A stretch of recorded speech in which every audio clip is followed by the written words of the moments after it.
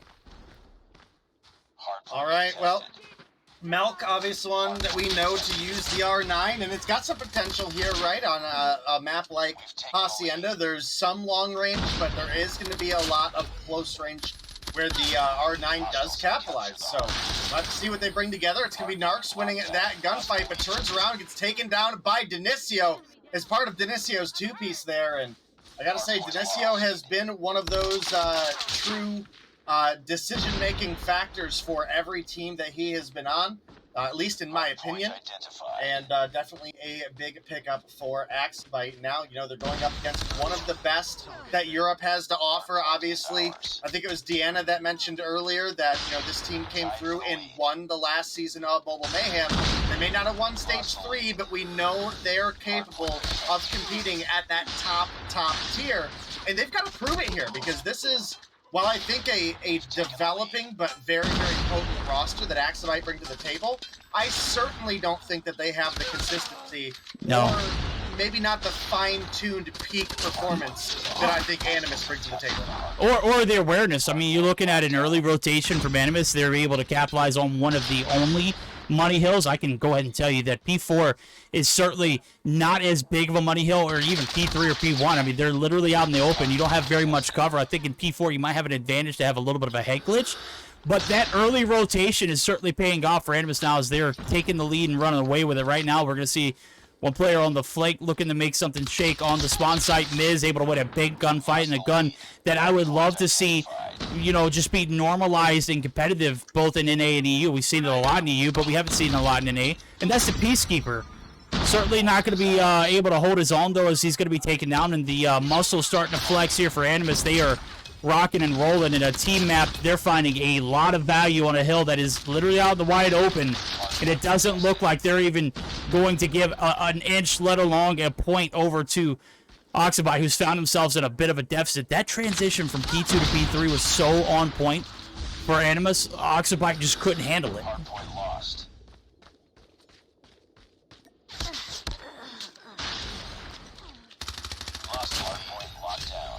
Yeah, you might be muted, by the way. I am. I apologize. I'm trying to also put a sandwich in my face. You know, we start I love talking sandwich. about Oh. Yeah, Look, hey. Listen. We got onto the cheese comment on the top of the bread because I do have a sandwich that has cheese and bread on it. Oh, yeah, on top man. of it. Yeah, so, Well, hey, we'll let get the good bread comment. But, look. Go enjoy your food. What we're gonna do is we're gonna go ahead and buckle up. We're gonna go ahead and do our first listening. It's starting to be a little overwhelming. P4 is looking like it could be make or break for AxiByte. We're gonna go ahead and tune in for a quick listening with AxiByte to see if they can reel it back in. Grenade out. Top office. He's dead. He's dead. Watch out. It's Ox. Last one point. I'm dead. Yeah, he's dead. He's on mid door now. Waiting for you guys. Nades. One concussed. Top B.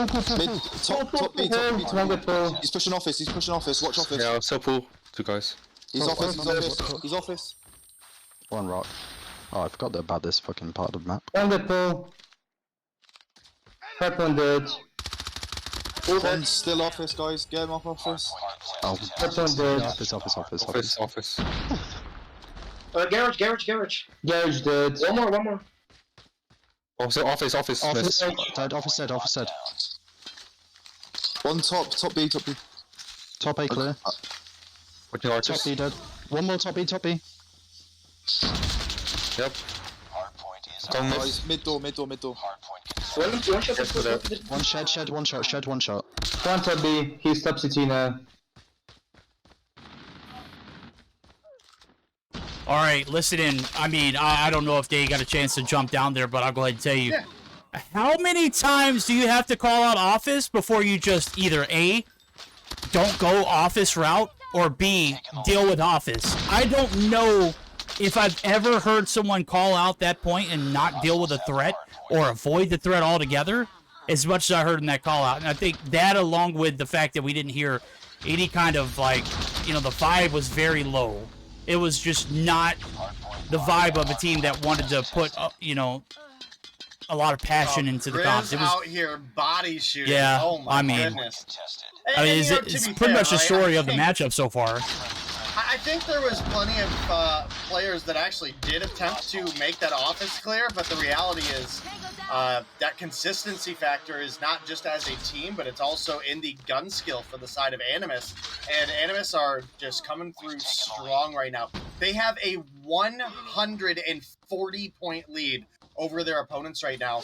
And I thought this would have been a closer matchup than the, what was the, Atlanta versus, why am I drawing a blank on their team name? Limitless. Right, Atlanta versus Limitless matchup was a lot closer than this, and that I didn't expect at all. So no, yeah, we had high hopes for this one. We did, absolutely. Gerard, disgusting three-piece. Man, this thing is getting out of hand. It is gotten out of hand real quick. Before it does come to a close, though, we're going to go ahead and double dose of VC listenings. Go ahead and give a chance for your Stage 4 qualifying Animus team to sound off now, as we're going to go ahead and jump into the VCs of that team. Check feints, huh? Rotate, huh? Hold top, I'm holding. Top, close. Dead. No, I'm concussed. One's on you. Coming. Fucking concussion. Go now, backstab them. One gets Dead house. One house. I got spawns. I was dead. They spawned feints. One top. One is good. I'm on 9 EMS right now. That's what I want. I'm feints. I'm pushing one house. He's spread. They're spawning fence still. Nice. Two feints. Behind you guys. Caucus. One back. One more back. Two back. One warehouse. Three warehouse. I'm down, Caucus. Fucking shot. I got one more top. Tu marques, il a faute à view. Push top. Caucus, qui est là? Attends, je reste safe. Ouais, c'est. Wait a minute. Whoa. Did I hear Grinch complain about a shotgun? I think you did. I do think I heard that. The first thing I wanted wanted to about mention. a shotgun. I heard someone else complaining that they've got like 90 Why? hit right now. Yeah, I mean, come on. The first thing I wanted to point out before we even, broke down the comms was how relaxing and soothing it was to hear Gathelia, who always has like a sense of urgency in his voice. Just sounds so beautiful. I mean, the French phenom himself is a delight to be in a VC with. Nonetheless, the thing that resonates the most, though, was the fact that the shotgun god for me, you, the player who literally stole everyone in any capacity to even thrive in a shotgun meta, they have to be compared to this man. He stole the light. And the first thing I want to talk about is, why the hell is Chris complaining about that freaking shotgun? And I won't go into context of what he actually said, but you'll get the picture. What the hell did I just hear from Grizz? He complained about a shotgun. I'll be sure to bring that one up in his chat the next time I'm in there lurking, and he's trying to use slug rounds on a BY-15 that has a red dot on it. My guy went 37-19, picked up 32 on the hill. The story of the night is going to be your top fragger, 36 on the board in a 44-second effort as well on the objective. This is a big map.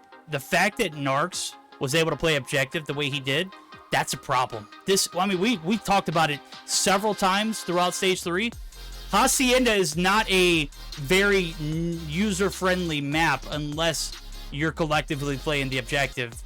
And that is not what we saw here. We saw one player stand out amongst the rest. And then we've got three players who were minus 45, or 47 and below. Well, definitely a big game, a very convincing win coming through for Animus. Almost 200 points above their opponent. So, fortunately for AxiByte, they are going to be down in that coined 100-point club, as Bobby would like to say, or sub 100 points. And, well, largely due to Durari and Gathelia just fragging out. And obviously, as you mentioned, Verdict, Gathelia in your voice comms is just with no questions asked gonna come through. It's like cheese on a sandwich, bro. It's like a necessity. Energy, yeah, absolutely. Yeah. I mean, I don't know. Did you enjoy your sandwich? Was it? I mean, did you scarf it down, not even taste it, or did you enjoy that baked cheddar? It's in pieces, but yeah, it's cut into 4 pieces. So I mean, it's kind of been like the story of the past few days, right? We're just in shambles right now. Yeah. Always. I mean, we're look. Laugh now, cry later, right? I don't know if that's something that we could use. Look, bro, it's been a rough past few days, and the competitive scene for you, it's probably in the best position it had ever been.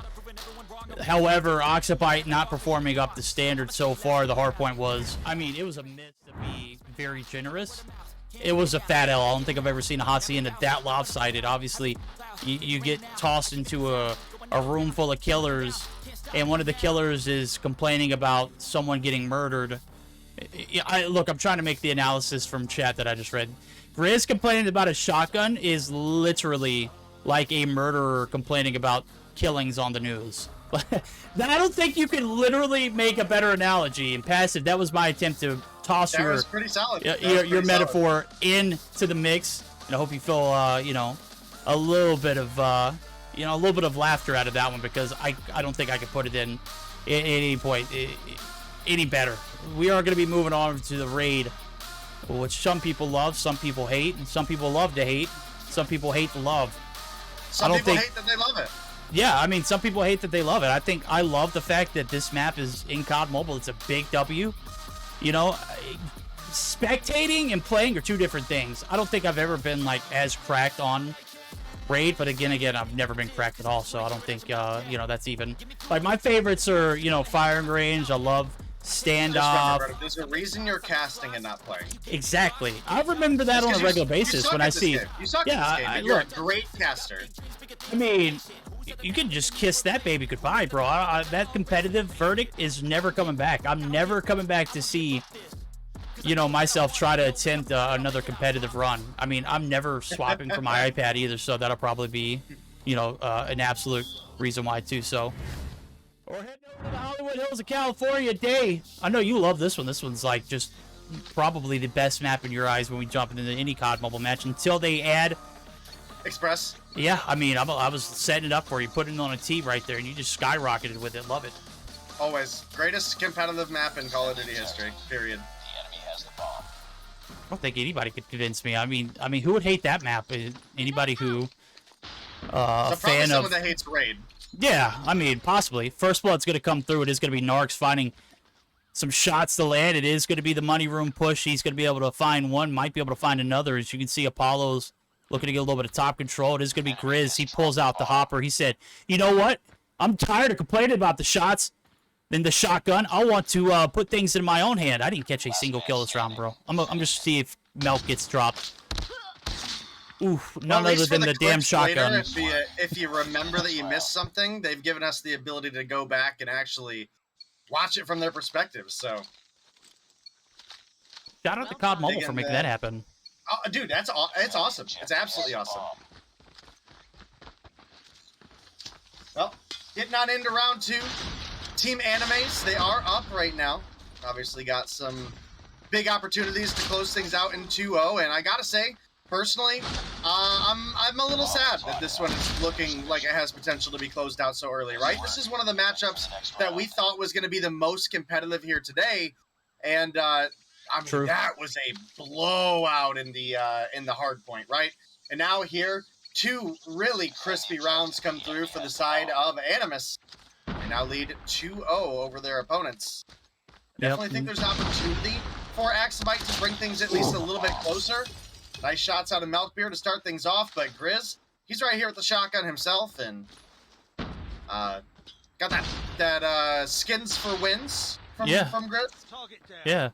Well, that damn shotgun finally goes down swinging. It's going to be the shotgun that equalizes him. Melk able to find first blood. Now, I've got to say 2 rounds in a row. It's pretty much AxiByte. They are basically your sandwich at the moment. They're in pieces. They're in shambles. They have not found any success in the search. Cathelia just adding insult to injury, and Melk now he's literally on the run. He's going to hold the fort down back in the spawn, and, you know, 2 players pushing up. This is bound to be... Oh, no, it's just 1. They don't need to. It's Cathelia. 3 rounds in a row. They have literally just been demoralized, destroyed. At least 3 players standing on the opposing side. They have not been able to even make it out of their spawn that round alone. And our highlight match of the night has gone to pretty much just a pity show. I mean, I don't feel bad for AxiByte because they have a chance for stage 4 run. But they've got to get a grip on this search and destroy. It's getting out of hand. They got to get a little bit of control. Yeah, I definitely got to agree with you there. And, you know, it's, you know, again, I think ultimately you have to remember, they are going up against one of the best that all of Europe has to offer. They're going up against the reigning champions of Mobile Mayhem Europe, right? So I don't think we can sleep too much on the side of Animus. Obviously, I know you're not sleeping on Animus. You know exactly what they're capable of just as much, if not more than I do. And right now, I mean, it is just looking phenomenal for Animus. They're up 4-0 right now. It is a first blood for the side of AxiByte, but the returns come through. It is looking solid.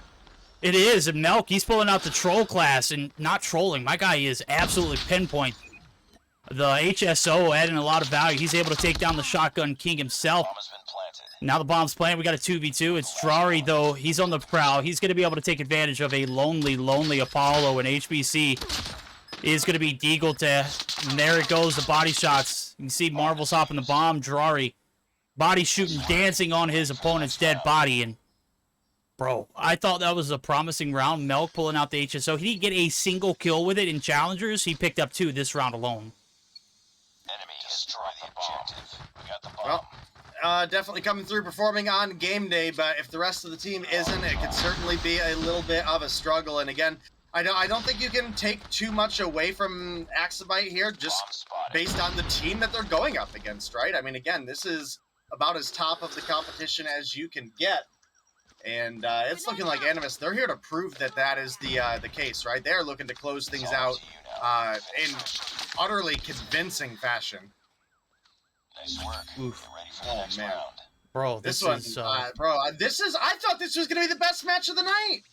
Well, this is like one of those matches where you're watching, you just want to look the other way. You don't even want to see how it happens. You just want to get to the end. And oh, it's like a train wreck, dude. You can't look oh, away. Bro.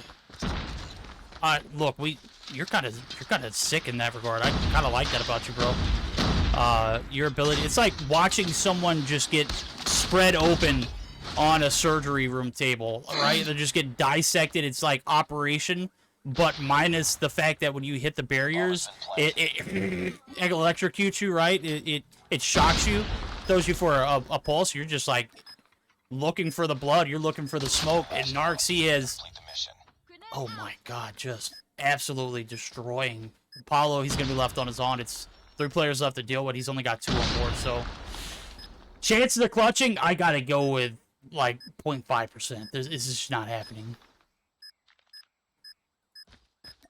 Well, it is certainly looking like a 2-0 victory, and sure enough, Narcs going to come through and close out that final kill. A 7-0 flawless search and destroy does come through for the side of Animus. And, you know, if that isn't a convincing performance out of Animus to start, I mean, I don't think AxiByte's a bad team. I could have absolutely seen this one going to game 3 when we were looking at the matchups ahead, right? And yeah. We didn't even get close, dude. We had a, 250 to 62 hardpoint, followed up by a 7-0 search. I mean, bro. My goodness, dude. Oof. Disrespect. My god, children, look the other way. This is not family friendly. Obviously, it's, chat is open to everyone who's able to open a phone or open a tab on their computer, but that one was just a bloody nightmare if you are AxiByte. Again, I mentioned it before we jumped into the series, and I think that this one had potential to, you know, not necessarily be an upset, but potential to go to a game 3. I did predict that the 2-0 would come through. I just didn't think it would be in that dominant form. I mean, that was just, I mean, if you break it down, the round by round, I mean, it was never close. And it didn't even start off well. I mean, at least in the hardpoint, you put up competitive numbers on the Hacienda first point. But then we go to Garage, and then it's just Animus. I mean, bodybuilder, you know, style, flexing all over the place. Rotations on point, the lockdowns on P2 spawns. Just the amount of awareness it took to get that rotation early and set up. That's a lot of bang for your buck if you're looking at Money Hills, and that's literally the only one on the map. But this one was over before it started. Day 7-0, that is just, oof, ridiculous. That damn shotgun, though, Grizz. That damn shotgun. I still can't believe we heard Grizz complain about a shotgun. I know, right? During Mayhem today. I think that was more of a highlight than that series was. I think that's fair, to say the least. So, woo! You know, I think someone we got to hear from after watching such a wonderful map play out so well for the side of Animus is going to be Deanna. I mean, how did you feel coming out of that match? Oh, I feel like you need to take a bath. I was actually expecting to a 2-0. Again, I did not saw AxiByte as much as I saw Animus, and you guys know they are amazing. Now, I don't want to say that AxiByte is not, but going against a team that is like very solid and very good as Animus, it's obviously a challenge. And as I said in the first hardpoint, and as you say earlier, at the beginning there was a lead a couple of seconds in the first P1 for AxiByte, but then the P2 and followed the other hardpoint Animus was just on point with rotations, with a gunfight, and with everything. So they managed to do a very fast hardpoint and not even close. Okay, you mentioned at some point it was 150 points between.